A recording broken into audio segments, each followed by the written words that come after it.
विषय गणित भाग 2। तो उसमें पहला जो प्रकरण था भूमिति के मूलभूत संबोध, उसमें अपन बिंदु रेखा तथा प्रतल के बारे में जानकारी ली।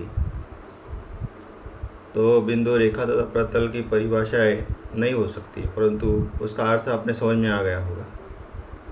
तो अभी उसके आधार से अभी दूसरा जो प्रकरण है वो है समांतर रेखाएं। समांतर रेखाएं, इसमें अपने को क्या क्या पढ़ना है? समांतर रेखा तथा तिर्यक रेखा द्वारा निर्मित कोणों के गुणधर्म। क्या पढ़ना है? समांतर रेखा तथा तिर्यक रेखा द्वारा निर्मित कोणों के गुणधर्म।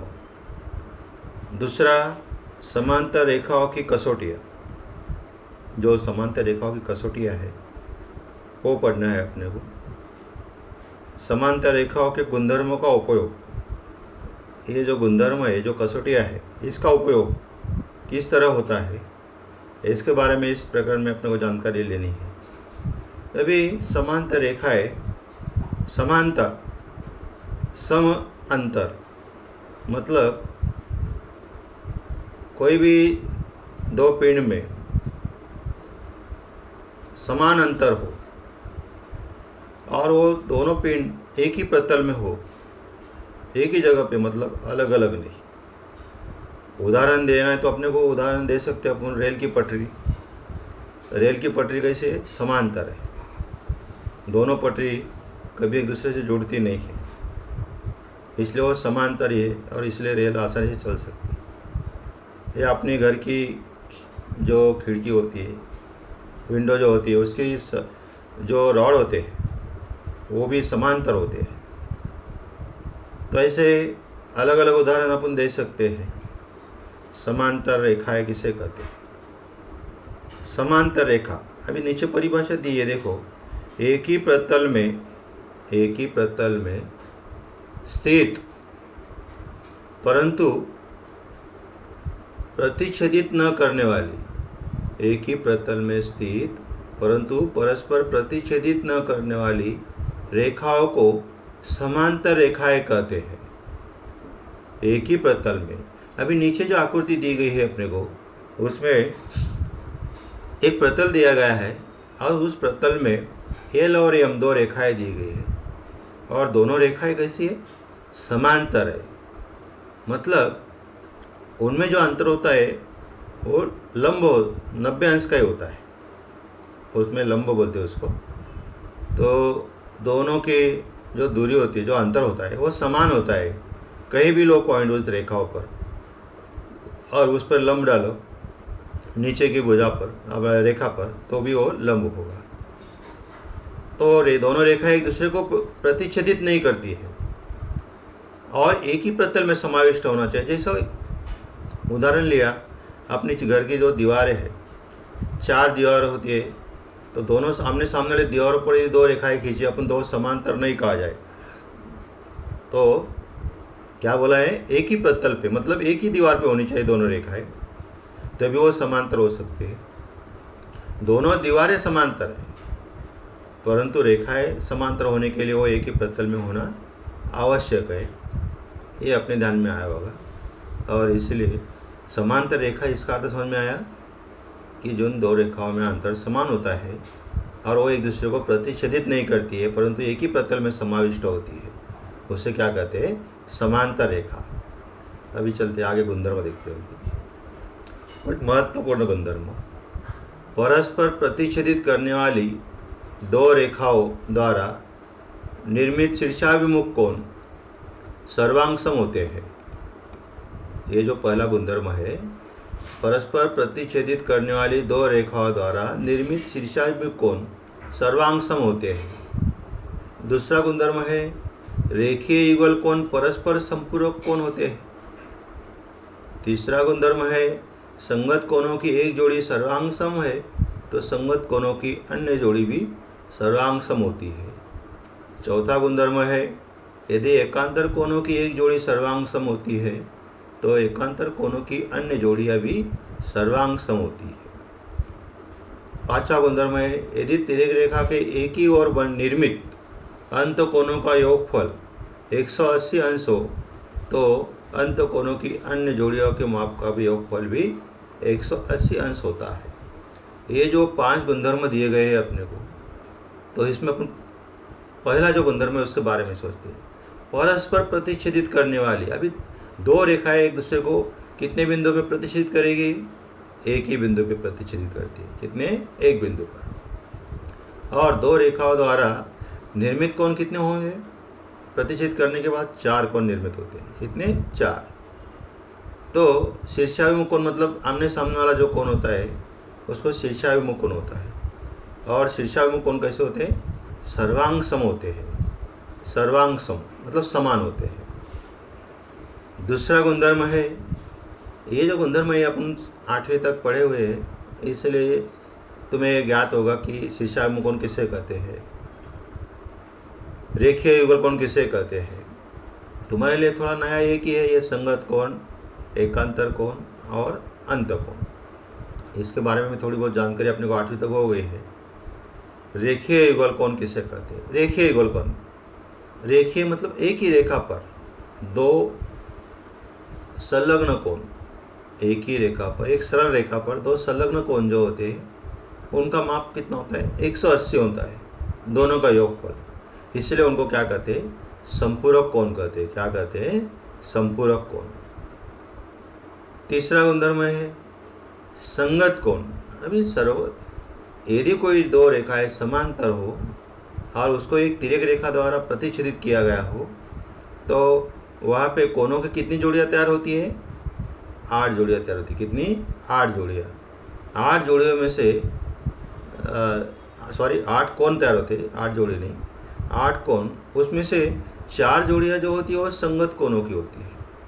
4 जोड़ियाँ जो होती है वो मतलब 4 कोण द्वारा 2 जोड़ियाँ होती है संगत कोणों की, तो इसलिए 4 जोड़ी तैयार होती है संगत कोणों की।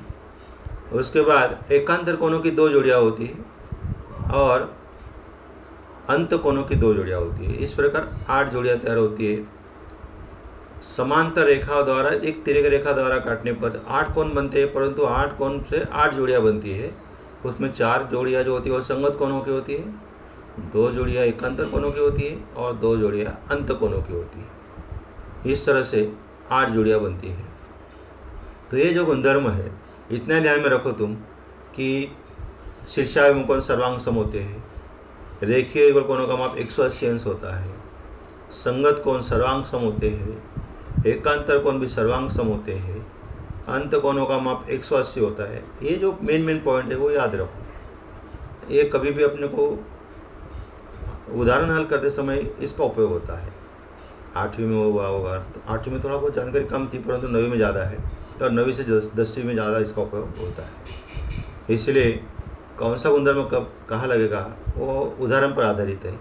इसलिए गुणधर्म जो है बहुत महत्वपूर्ण है और इस गुणधर्म के बारे में जो अपन अभी पढ़ा वो अच्छी तरह वापस पढ़ो और नहीं समझ में आए तो पूछो। चलो आगे।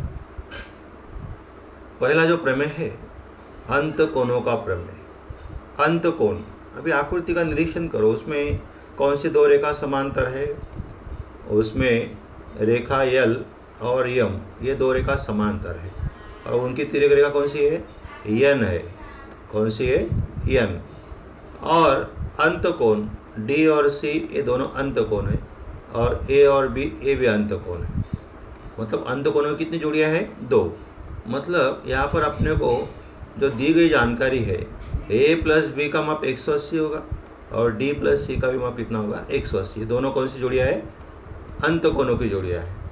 अपने को देखो प्रमेय जो दिया गया है उसमें पूर्वार्ध जो भाग होता है एक ही ओर स्थित अंत कोण, मतलब यहाँ पर जो है अंत कोण तक ये पूर्वार्ध है और परस्पर संपूरक होते हैं ये क्या है? उत्तरार्ध है। ऐसे 2 भाग अपन देखा था पहले प्रकरण में, जिसमें यूक्लिड ने बताया था कि पूर्वार्ध और उत्तरार्ध ऐसे 2 भाग होते हैं प्रमेय में। तो दत्त देखो, दत्त में क्या लिखा गया है? रेखा यल समांतर रेखा यम तथा रेखा एन तिर्यक रेखा है। रेखा एन जो है तिर्यक रेखा है और आकृति में दर्शाए अनुसार कोण ए कोण बी और कोण सी तथा कोण डी ये कौन से कोण है? अंतकोण। ए और बी अंतकोण की जोड़ी है और सी और डी ये भी अंतकोण की जोड़ी है। और साध्य में अपने को क्या सिद्ध करना है? साध्य में दिया रहता है जो सिद्ध करना है वो कोण ए प्लस बी का माप 180 होना सिद्ध करना है और कोण डी और सी का माप भी 180 होना चाहिए, ये सिद्ध करना है। अभी उत्पत्ति देखो, कोण ए तथा कोण बी के मापों के योग के संबंध में 3 संभावनाएं हैं। ए और बी के मापों के आधार पर 3 संभावनाएं हैं। पहली संभावना क्या है? कोण ए प्लस कोण बी का माप जो है 180 से छोटा है। दूसरी संभावना है कोण ए और बी का माप जो है 180 से बड़ा है। और तीसरी संभावना है कोण ए प्लस कोण बी का माप 180 अंश है। ऐसी 3 संभावनाएं हैं। एक पहली संभावना जो है इसके बारे में अपन सोचते हैं। अभी देखो, इसे माना कि कोण ए प्लस बी ये 180 से क्या है? छोटा है। ये सत्य माना अपन। क्या माना? सत्य है। मतलब पहली संभावना अपन यदि सत्य माना तो तिर्यक रेखा n के जिस ओर ए तथा बी स्थित है उसी दिशा में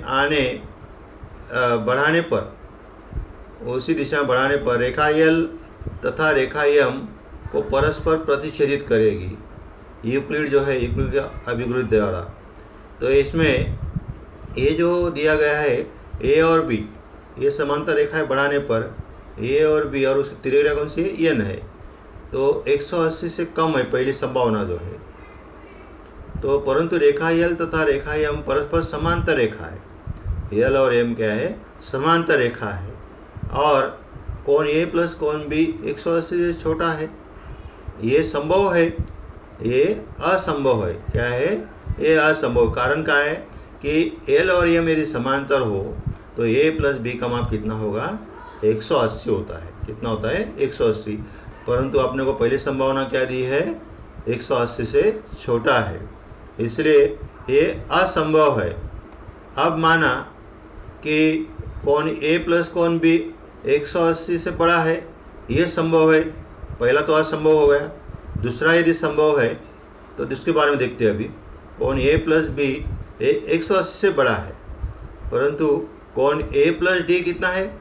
180। कारण कौन से कोण है? वो रेखीय युगल कोण है। ए प्लस डी ये कौन से कोण है? रेखीय युगल कोण।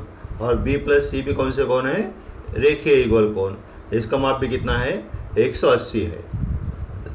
अभी यहाँ पर जो दिया गया है अपने को, दोनों का मान समान है। ए प्लस डी का भी और बी प्लस सी का भी, दोनों भी समान है। इसलिए आगे दोनों इक्वल है। देखो, ए दोनों को जोड़ा गया है। इधर ए प्लस डी और बी प्लस सी दोनों को जोड़ा गया है, तो कुल हो गया 180 प्लस 180 360। मैं इसमें सी प्लस डी 360 माइनस ए जो ए प्लस बी है इसको माइनस किया गया। इधर प्लस था तो इधर माइनस हो गया। मैं ए प्लस बी 180 से बड़ा है, मतलब 180 से बड़ा है तो 360 माइनस कोण ए प्लस बी है। तो इसलिए ये जो सी प्लस डी है वो 360 में से 180 से बड़ा कोई भी, समझो 200 360 में से घटा है तो कितना आएगा? 160। 160 क्या है? 180 से छोटा है। इसलिए सी प्लस डी का मान जो है 180 से क्या है? छोटा है। ऐसा हो तो कोण सी तथा डी तिर्यक रेखा के जिस ओर है उसी दिशा में रेखा L तथा M आगे बढ़ाने पर परस्पर प्रतिच्छेदित करेगी। तो सी प्लस डी 180 से छोटा है, ये असंभव नहीं है। ये संभव नहीं है। तो क्या है? वो असंभव है। मैं 180 से सी प्लस डी छोटा नहीं हो सकता है, ये भी असंभव हो गया। मैं इसलिए ए प्लस बी 180 से बड़ा, ये भी कैसा है? संभव नहीं है। मतलब वो अभी असंभव है। ये संभव नहीं है मतलब क्या है? वो असंभव है। मैं ए प्लस बी एक बराबर क्या आएगा? 180। यही एक संभावना शेष रहती है। पहली दोनों संभावना जैत हुई, जो 180 से छोटी थी और 180 से बड़ी थी, वो दोनों भी असंभव है। तो 1 और 2 से क्या होगा? ये तीसरी जो संभावना है, ये a प्लस बी बराबर 180, ये बराबर है क्योंकि दोनों संभावनाएं असंभव है, तो तीसरी संभावना जो है वो सही है, कारण उसका माप कितना है 180 है। तो सी प्लस डी का भी माप कितना होगा 180। इससे तुम्हारे ध्यान में क्या आया होगा कि ये जो उपपत्ति है ए प्लस बी 180 से बड़ी और ए प्लस बी 180 से छोटी, इन दोनों संभावनाओं की विसंगति के कारण अस्वीकार किया है, अर्थात ये अप्रत्यक्ष उपपत्ति है। इस तरह से जो तीनों संभावनाएं अपन यहाँ पर देखी, इसमें तुम्हारे ध्यान में आया होगा कि पहली जो संभावनाएं थी वो 180 से छोटी थी, दूसरी संभावनाएं 180 से बड़ी है। मैं ये जो कोणों के माप दिए हैं अपने को, ए प्लस डी रेखीय युगल कोण का 180 होता है, सी प्लस बी इनका भी 180 होता है। मैं भी इन चारों कोणों को जोड़ा जाए तो 360 हो जाएगा, उनमें से दो कोणों को माइनस किया जाए तो 180 रहेगा। तो इसीलिए यहाँ पर ए प्लस बी यदि 180 से छोटा होगा तो सी प्लस डी कितना आएगा 180 से बड़ा होगा, और यदि ए प्लस बी 180 से बड़ा होगा तो सी प्लस डी क्या आएगा 180 से छोटा आएगा। इसीलिए पहली जो दोनों संभावनाएं थी वो असंभव है, और तीसरी जो संभावना है वो सही है, मतलब कोण ए प्लस कोण बी जो है वो 180 है, ये संभावना सही है। और ए प्लस बी यदि 180 होगा तो सी प्लस डी भी क्या होगा 180, ये सिद्ध हो जाएगा। इस तरह से अंतःकोण का जो प्रमेय है बहुत ही सरल प्रमेय है, इसका उपयोग बार बार होता है अपने को सवाल हल करने में, और ये प्रमेय भी महत्वपूर्ण है नवी के लिए, इसलिए आवश्यक है कि ये पढ़ना बहुत ज़रूरी है प्रमेय। और प्रमेय के आधार से ही अपन उदाहरण हल करते हैं, तभी यदि प्रमेय ही समझ में नहीं आएगा तो उदाहरण हल करना अपने लिए मुश्किल हो जाएगा। इसलिए प्रमेय अच्छी तरह समझो, नहीं समझा बार बार पढ़ो, बार बार दत्त साध्य उपपत्ति लिखो, तो 2-3 बार लिखा गया तो बराबर ध्यान में आ जाएगा, और जितने बार तुम प्रयास करोगे उतना तुम्हारे लिए सरल बनता जाएगा। इसलिए ये जो भाग 2 है बहुत ही सरल है, और एक बार अच्छी तरह कर लिया तो कभी भी भूलते नहीं है। और इसलिए ये जो प्रमेय है अंतःकोणों का प्रमेय, ये अपने सभी को समझ में आया होगा। तो अभी दूसरा प्रमेय की ओर चलते हैं, चलो आगे। यहाँ पर कौन से कोण दिए हैं, दो समांतर रेखाओं को किसी तिर्यक रेखा द्वारा, अभी ये दोनों समांतर रेखा कौन सी है एल और एम है, और तिर्यक रेखा इसकी भी एन है, और ये तिर्यक रेखा द्वारा प्रतिच्छेदित करने पर निर्मित संगत कोणों के माप समान होते हैं। ये जो संगत कोणों के माप है ये समान होते हैं। मैं भी दत्त में दिया है जो पूर्वार्ध है दो समांतर रेखाओं को। अभी दो समांतर रेखा कौन सी है, एल और एम, कौन सी है एल और एम, और तिर्यक रेखा, इन दोनों की तिर्यक रेखा कौन सी है एन। तिर्यक रेखा द्वारा निर्मित संगत कोणों के माप, अभी संगत कोण कौन सा है यहाँ पर ए और बी, कौन सा है ए और बी, ये संगत कोण है। तो दत्त में देखो पूर्वार्ध लिखा हुआ है, रेखा एल समांतर रेखा एन, एल समांतर रेखा एम, और उसकी तिर्यक रेखा है एन। और साध्य जो सिद्ध करना है अपने को, कोण ए बराबर कोण बी, ये संगत कोण है। कौन से कोण है, ये अपने को समान दिखाना है, सर्वांगसम दिखाना। अभी उपपत्ति में देखो, कोण ए प्लस कोण सी बराबर 180, ये जो ए और सी ये कौन से कोण है, एक ही रेखा पर दोनों कोण है, इसलिए वो रेखीय युगल कोण है। कौन से रेखिक युगल कोण। दूसरा है कोण बी प्लस कोण सी बराबर 180, ये कौन से कोण है अंत कोण है, समांतर रेखाओं के अंत कोण है। मैं इसलिए ये जो कोण है दोनों का माप कैसा है, समान है। कोण ए प्लस कोण सी, ए प्लस सी का माप कितना है 180 है, और बी प्लस सी का माप कितना है 180 है। मैं दोनों को इक्वल समान दिखाया गया। मैं इसमें सी कट गया, सी कट गया तो क्या रहा ए बराबर बी, मतलब कोण ए सर्वांगसम कोण बी, ये सिद्ध हो जाएगा। इस तरह से ये उपपत्ति बहुत ही सरल थी। इसमें भी दो समांतर रेखाएं दी गई थी, कौन कौन सी एल और एम, और उसकी तिर्यक रेखा कौन सी थी एन। तो इसलिए रेखा एल समांतर रेखा एम और उसकी तिर्यक रेखा एन, और सिद्ध अपने को करना था कि कोण ए और कोण बी सर्वांगसम समान दिखाना है।